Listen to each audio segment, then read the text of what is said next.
हर उंगली में बसता है ईश्वर, इंसान के फिंगरप्रिंट में छिपा प्रभु का करिश्मा। हम रोज अपनी उंगलियों का इस्तेमाल करते हैं, कुछ लिखने के लिए, किसी को छूने के लिए, दरवाजा खोलने या बंद करने के लिए, मोबाइल चलाने के लिए। पर क्या कभी आपने सोचा है कि इन उंगलियों पर जो लकीरें हैं, वो यूं ही नहीं बनी? क्या आपने कभी गौर किया है कि आपकी फिंगरप्रिंट की रेखाएं किसी और से नहीं मिलती? ये सिर्फ एक संयोग नहीं, ये एक चमत्कार है। और ये चमत्कार बताता है कि इस सृष्टि के पीछे कोई है, एक अदृश्य शक्ति, एक महान कारीगर प्रभु।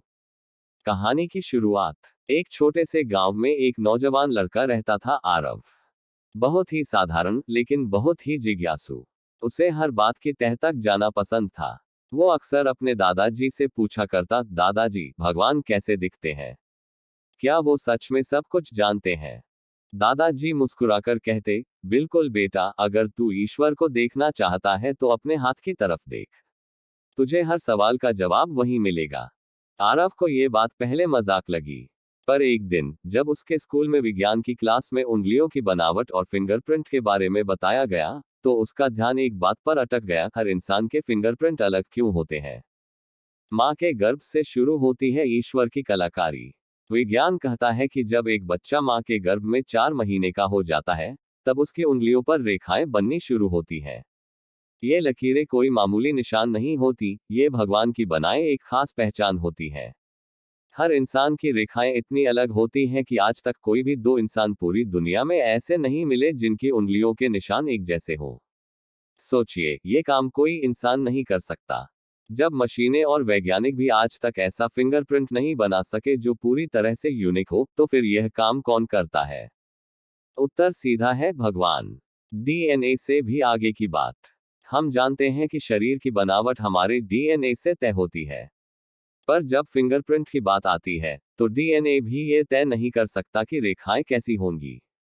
यानी प्रभु इतनी सूक्ष्मता से काम करते हैं कि वो न केवल शरीर की संरचना बनाते हैं, बल्कि हर रेखा, हर मोड़, हर घुमाव को ऐसा बनाते हैं जो इस सृष्टि में पहले कभी नहीं था और न आगे होगा। वो जैसे कह रहे हो, है कोई मेरे जैसा निर्माता, है कोई मेरे जैसा कलाकार, है कोई मेरे जैसा वैज्ञानिक, है कोई मेरे जैसा डिजाइनर, फिर बन जाती हैं वही रेखाएं। अब एक और चमत्कार सुनिए। अगर किसी कारणवश किसी की उंगली जल जाए या कट जाए और फिंगरप्रिंट मिट जाए, तो भी कुछ समय बाद वही रेखाएं दोबारा उभर आती हैं, हूबहू वैसी ही। एक भी कोशिका की कमी नहीं, एक भी लाइन का फर्क नहीं। क्या कोई मशीन ऐसा कर सकती है? क्या कोई इंसान ऐसा सिस्टम बना सकता है जो जख्म ठीक होने पर फिर से वही पैटर्न लौटा दे? नहीं, ये सिर्फ प्रभु की माया है। आरव की आंखें खुलती हैं। आरव ने जब ये सब पढ़ा और समझा, तो वो दादाजी के पास दौड़ा गया और बोला, दादाजी, आपने बिल्कुल सही कहा था। प्रभु को देखने के लिए बाहर जाने की जरूरत नहीं है। वो तो हमारी हर उंगली में, हर रेखा में छुपे हैं। दादाजी ने मुस्कुराकर उसका सिर सहलाया और कहा, बेटा, भगवान को देखने के लिए आंखें नहीं, समझ चाहिए।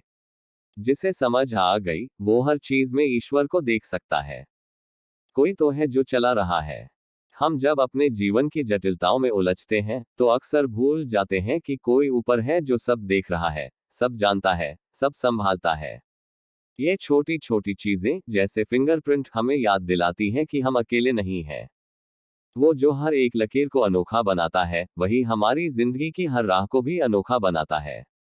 अगर आपको कभी लगे कि आप किसी भीड़ का हिस्सा हैं, तो बस अपनी उंगलियों की ओर देखिए।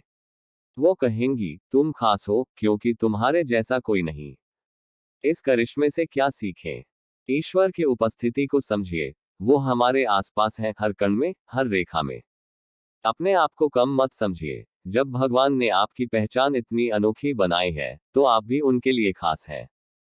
विज्ञान और अध्यात्म साथ चलते हैं। विज्ञान बताता है कैसे, पर अध्यात्म बताता है क्यों। हर किसी में भगवान का अंश है, किसी को भी छोटा न समझे। हर इंसान में प्रभु की एक रचना छुपी है। आभार व्यक्त कीजिए। हर सुबह उठकर अपने हाथों की ओर देखिए और भगवान को धन्यवाद दीजिए कि उन्होंने आपको ये अनमोल जीवन दिया। इस संसार में लाखों चमत्कार होते हैं, पर जो हर वक्त आपके साथ रहते हैं, वही सबसे बड़े होते हैं। आपकी उंगलियों की लकीरें, आपके फिंगरप्रिंट, ये किसी वैज्ञानिक प्रक्रिया से नहीं, बल्कि एक दिव्य शक्ति की कला से बने हैं। ये बात ही अपने आप में एक प्रमाण है कि कोई तो है जो हर चीज की बारीकी से निगरानी करता है, जो हर रचना को अद्वितीय बनाता है, और वो है प्रभु। तो अगली बार जब आप अपने हाथों की तरफ देखें, तो उन्हें सिर्फ हाथ न समझें, उन्हें ईश्वर की कलाकृति समझें।